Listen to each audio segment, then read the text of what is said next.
Well, good afternoon, everyone, and welcome. I'm Tamara Wittes. I direct the Center for Middle East Policy here at Brookings, and delighted to have you all here. To all of those who are observing the holy month, let me begin by saying Ramadan Kareem. In a few minutes, we will hear from Shadi Hamid, a senior fellow in our project on U.S. relations with the Islamic world, about his new book. And he will then be joined in conversation by our Isaiah Berlin Senior Fellow for Culture and Policy, Leon Wieseltier, for what I know will be a fascinating and enlightening conversation.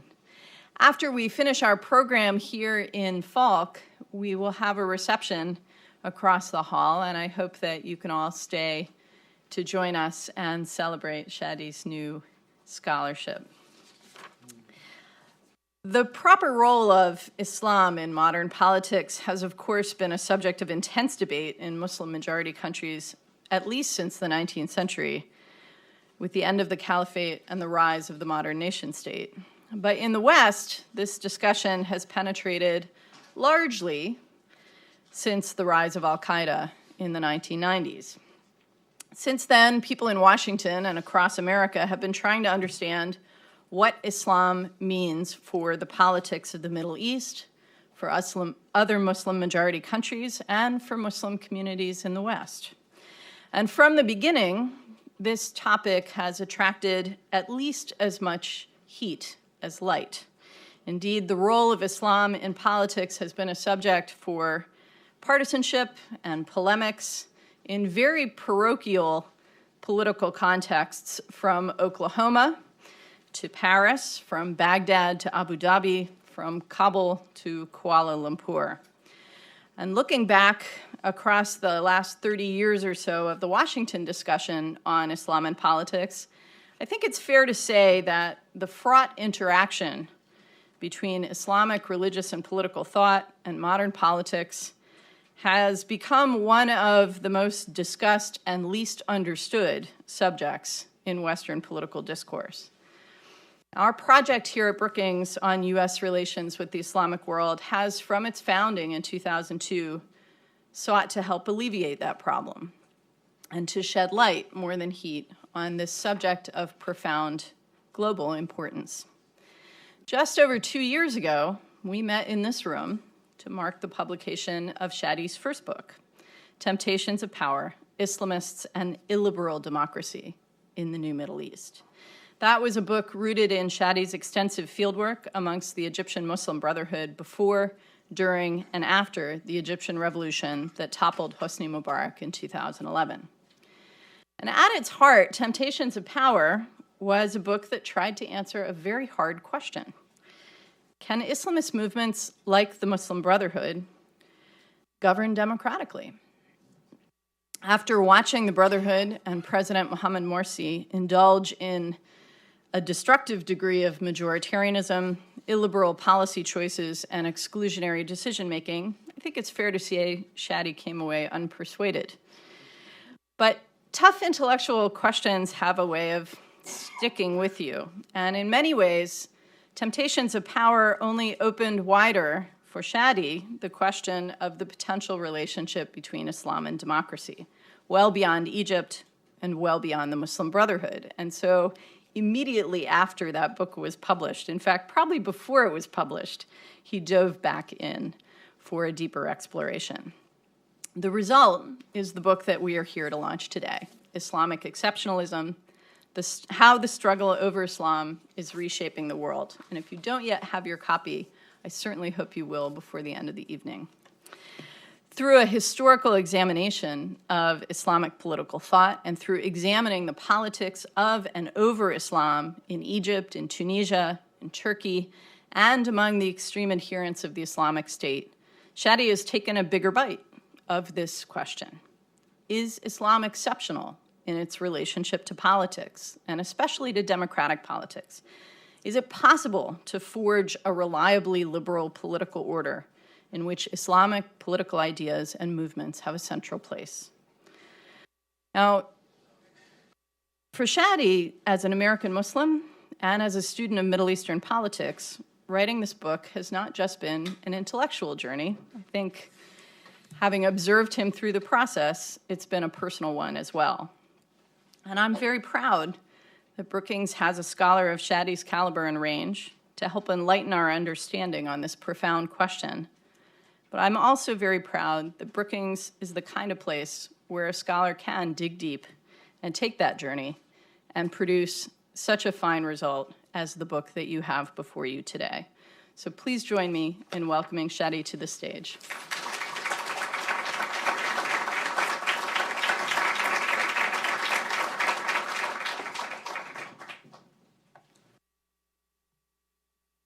Thanks so much, Tamara, for the kind introduction, and thanks to all of you for being here and being a part of this book launch. So I'll just start off by saying, because some of you know that I'm a big Twitter user, so I just want to remind you, if you want to join the discussion, to use the hashtag up there, Islamic exceptionalism, which also incidentally is the title of the book. So I'm going to start with a little bit of an ominous preface, and then hopefully get slightly more optimistic over the course of these introductory remarks. But you know, in some ways, as Tamara said, this was and is a very personal book for me.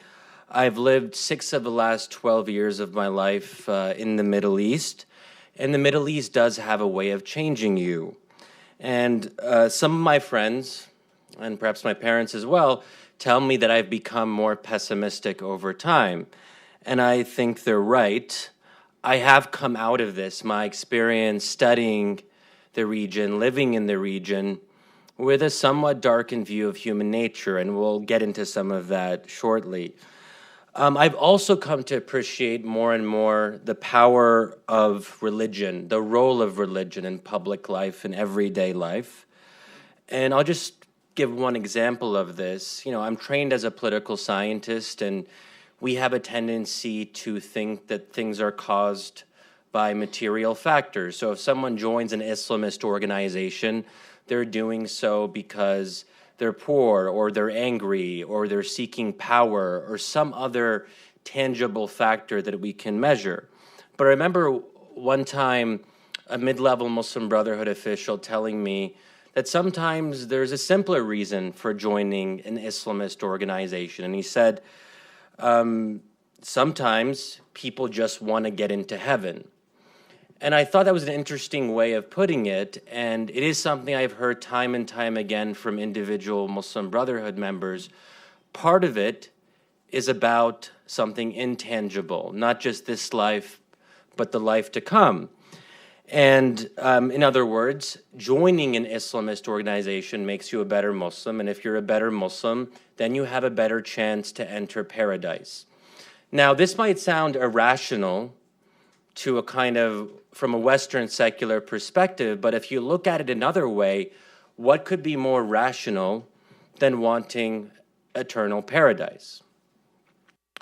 So this is just a segue to kind of start off and pose the question, which is really at the center of my book, which is, how much does Islam really matter?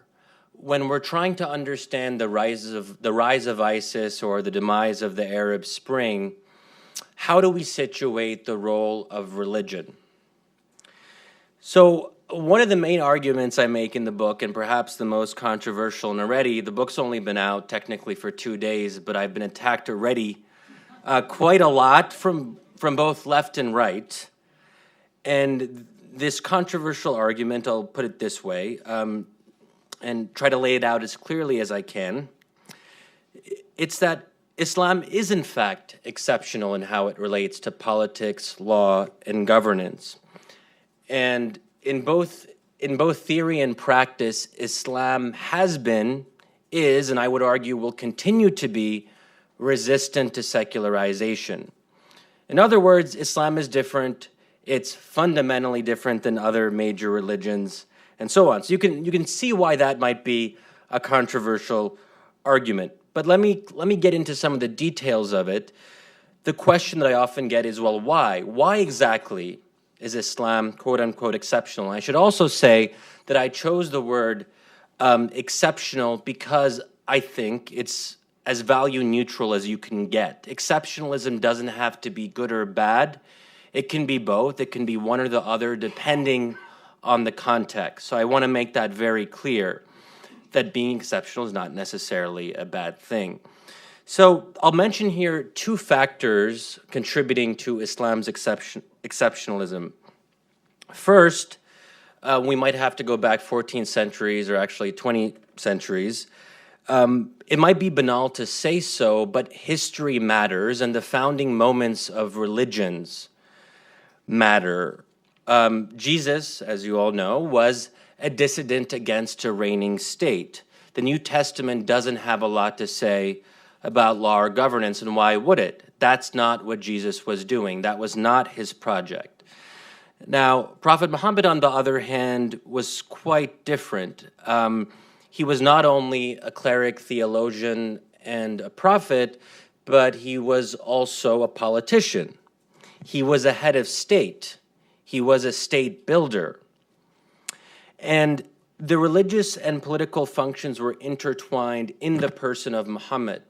But not only that, they were meant to be intertwined in the person of Prophet Muhammad. Now, of course, for the believer, it couldn't be otherwise. So a Muslim would say that this was God's plan. This is how it had to happen. There is no counterfactual that we can consider. But for others, or from an outside analytical perspective, we can say that the Quran in this sense and Islam in its early founding moment is a product of a set of historical circumstances. In other words, let's say Prophet Muhammad was not in a position to capture territory. Then, presumably, in a sort of parallel alternative universe, the Quran wouldn't have much to say about law and governance because Muhammad wouldn't have been dealing with those sets of issues. But because he did capture territory and held it and governed it, almost by definition, the Quran had to address these particular issues. And this kind of leads to a sort of side point, but I think it's an important one.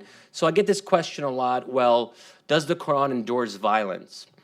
And I think this is sort of a weird question.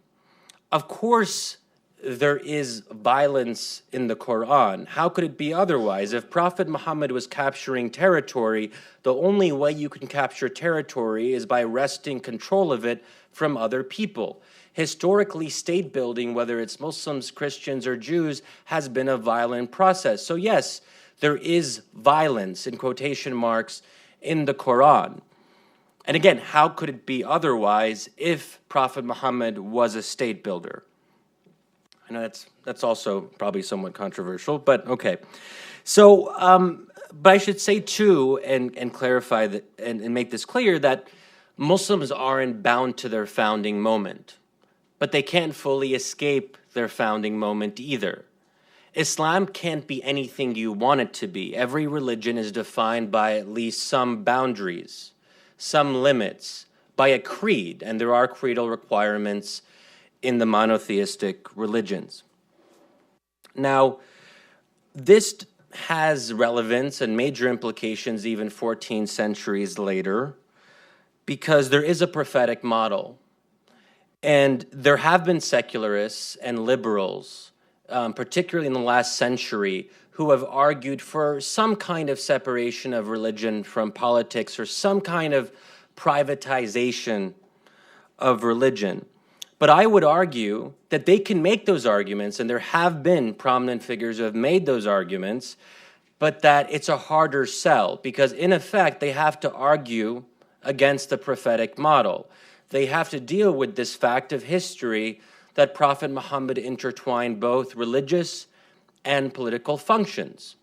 Now, you can do that, and in the book I talk about, for example, I think one of the most fascinating but also least well-known figures in recent Islamic history, Mahmud Muhammad Taha, a Sudanese religious thinker. I won't go into what he advocated, but I will assume that the vast majority of you have not heard of him. And I think there's a reason for that, because his arguments did not gain traction in the Middle East and beyond, because he had to essentially argue against the prophetic model. It can be done, it's just difficult, or more difficult than it might otherwise be. Now, the second factor I'll mention briefly is the issue of Quranic inerrancy. So there is no equivalent of Quranic inerrancy in Christianity. And this became more clear to me the more I dove into Christian theology in writing this book and talking to Christian theologians. And I think in this sense, Muslims misunderstand this important aspect of Christianity. The equivalent of the Quran in Christianity is not the New Testament. It's Jesus. In other words, the Word made flesh. So even if you talk to far-right Christian evangelicals, or if you talk to conservative Christians 6 centuries ago, they wouldn't argue that the Bible is God's actual speech. They would argue that the Bible is the Word of God. And I want to make that distinction clear. Muslims, on the other hand, believe that the Quran is God's actual speech. God's actual speech is different than the Word of God. In other words, if it's God's actual speech, that means every letter and word is directly from God. There is no human mediation or interference or any kind of involvement of that sort. Okay, so if you accept my premise that Islam is exceptional in these ways, then the question is, how meaningful is that today? How does that manifest itself today? And when I'm trying to understand the rise of ISIS or the fall of the Arab Spring, for me, obviously 2011 is an important date. 2003, the Iraq invasion, is also an important year, but I think there's another date that doesn't get a lot of attention, 1924.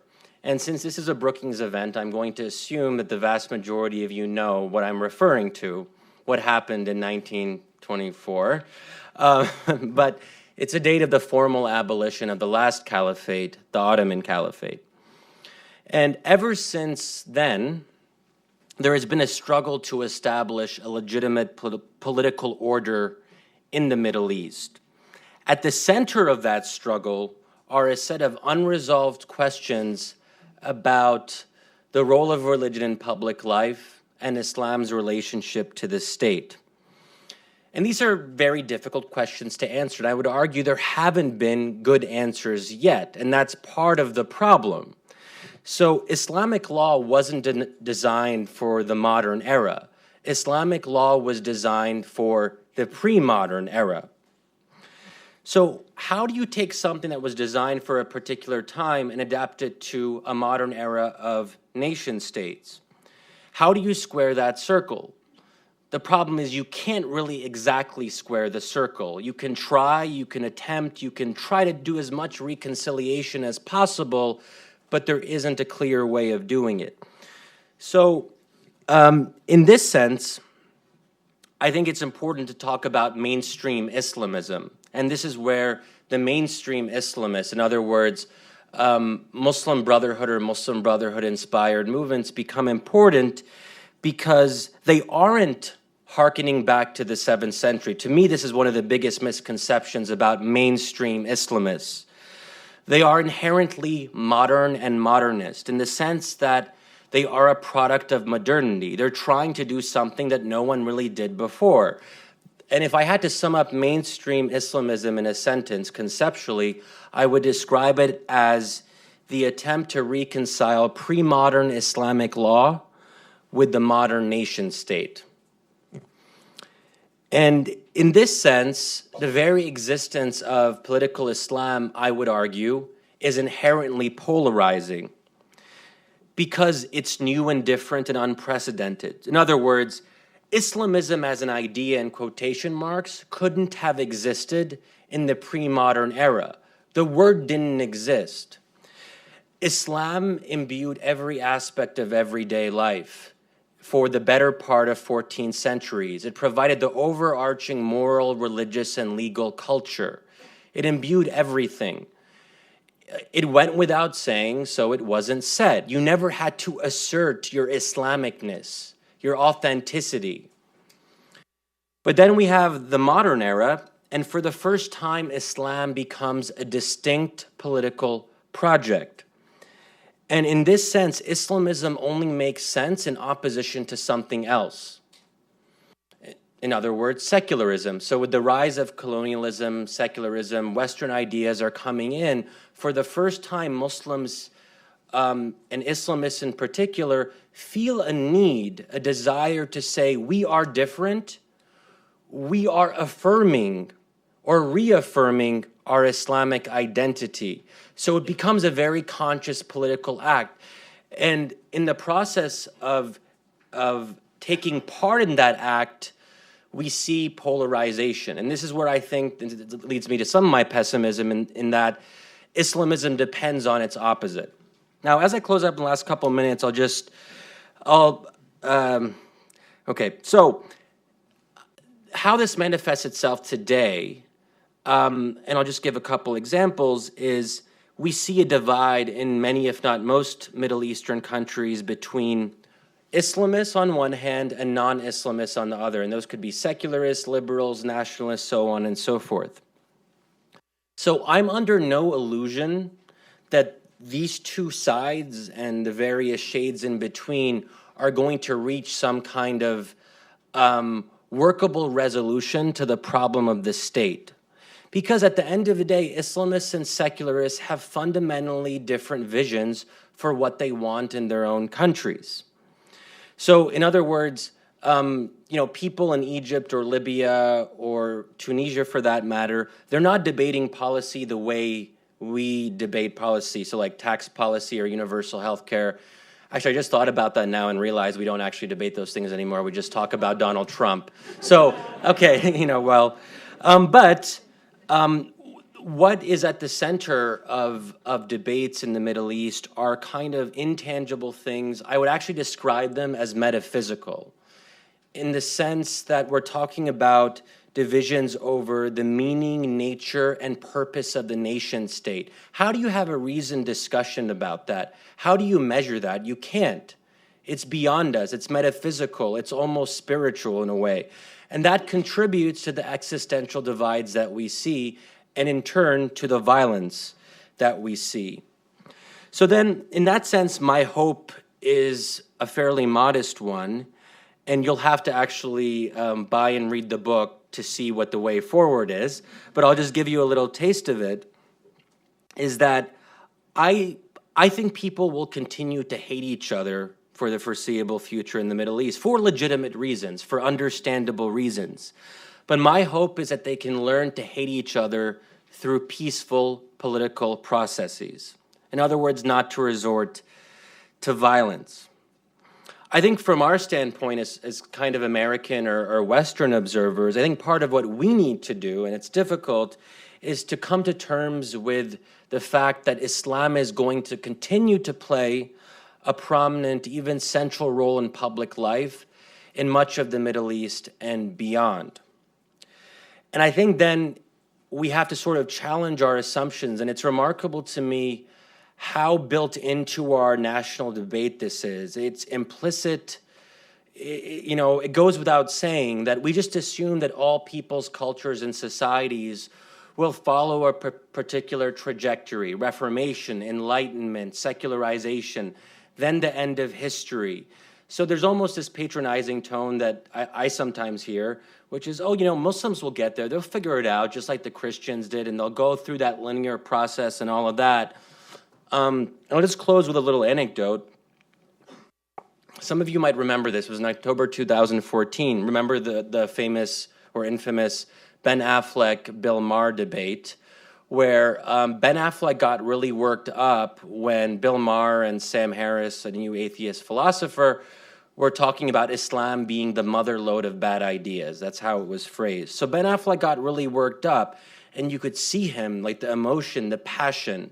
And I think for a lot of us as American Muslims, we were kind of cheering Ben Affleck on. Finally, someone on national television, especially an actor, is defending us. That doesn't happen so often. Cool, great.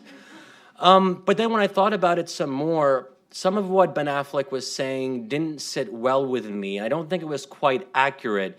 He said something along the lines of, we all basically want the same things. We all want to raise our kids and eat and whatever. Well, he actually did give an example. He said this. He said, Muslims like to eat sandwiches too. But I thought to myself, it's possible to like eating sandwiches, but to still believe in the implementation of Islamic law to one degree or another. The two things are not mutually exclusive. I actually know a lot of people who like eating sandwiches and who like the implementation of Islamic law.